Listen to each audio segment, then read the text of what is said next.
Hi, this is Lucia with The Art of Love. I'm a dating and relationship expert specializing in helping you get your ex back. Today, I want to talk about what to do if your ex blocks you. Oh no, you're blocked. People usually freak out when they find out that they're blocked. They think that they will be blocked forever and they overreact and make things worse.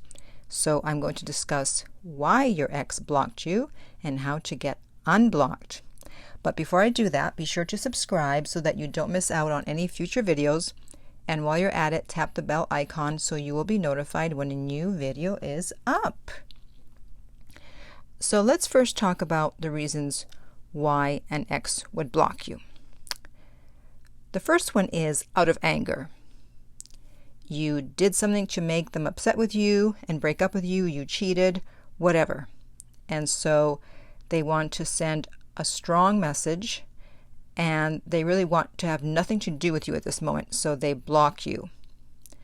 Now, the good thing about being blocked out of anger is that they probably did it impulsively, which means that there's a greater chance of getting unblocked because once they calm down and they're not so angry, they may look back and go, okay, I didn't really need to block them.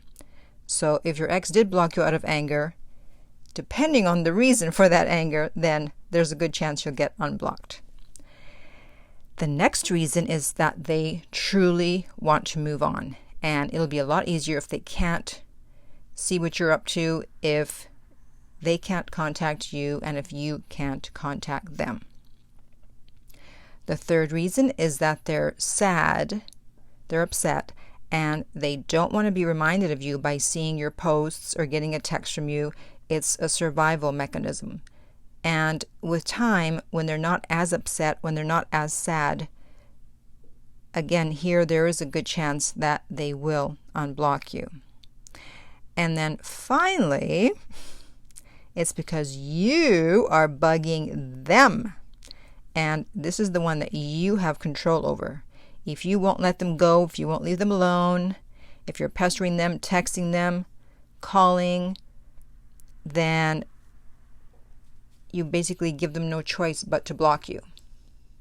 That's why no contact is so important, because it lowers your chance of being blocked because you're not calling them, you're not bugging them. So if you're not bugging them and they weren't thinking of blocking you in the first place, then you're not giving them a reason to block you. Now at this point you may be wondering, well, should I block my ex? That is a great question, and I've actually already done several videos about that topic, and so I'm going to put those links below so you can check them out. Now, there is good news in all of this, believe it or not. There's good news in blocking. It will be actually a lot easier to do no contact, because if you can't contact your ex, then you basically have no choice but to do no contact.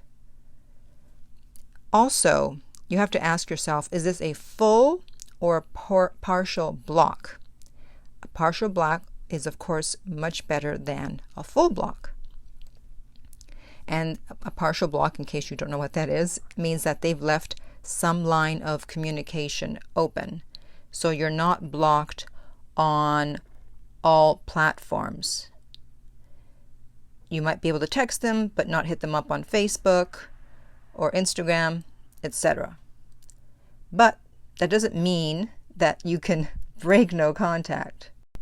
But psychologically, it just feels better knowing that you are not totally blocked. So now for the information you've been waiting for, what to do when you're blocked. Well, you're going to get in your car, you're going to drive over to their house, and you're going to demand that they unblock you. Just kidding, just kidding. Although I'm sure some of you hoped that was really what I was telling you to do. No, do not do that. Or if you weren't totally blocked before, you will be blocked now.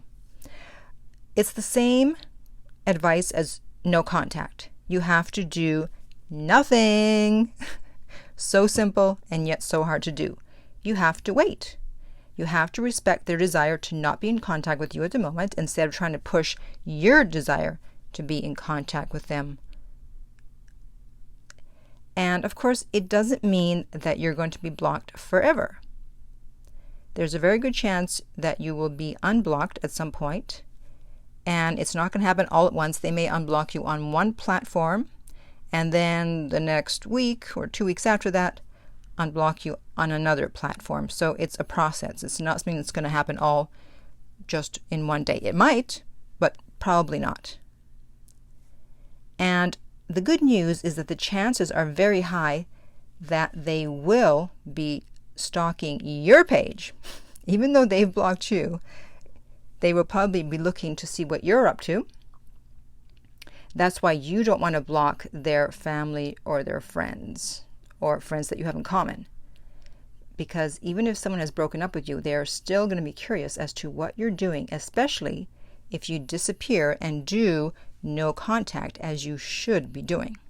So, if you've been blocked, I know it's painful and you want to reach out to your ex, but instead, I suggest that you reach out to me about a private coaching session so I can help you to get your ex back. And you can contact me at theartoflove.net. If you're listening on YouTube, remember to like and subscribe. If you're listening on iTunes, I would appreciate if you would rate and review the podcast. And finally, remember that love inspires, empowers, uplifts, and enlightens.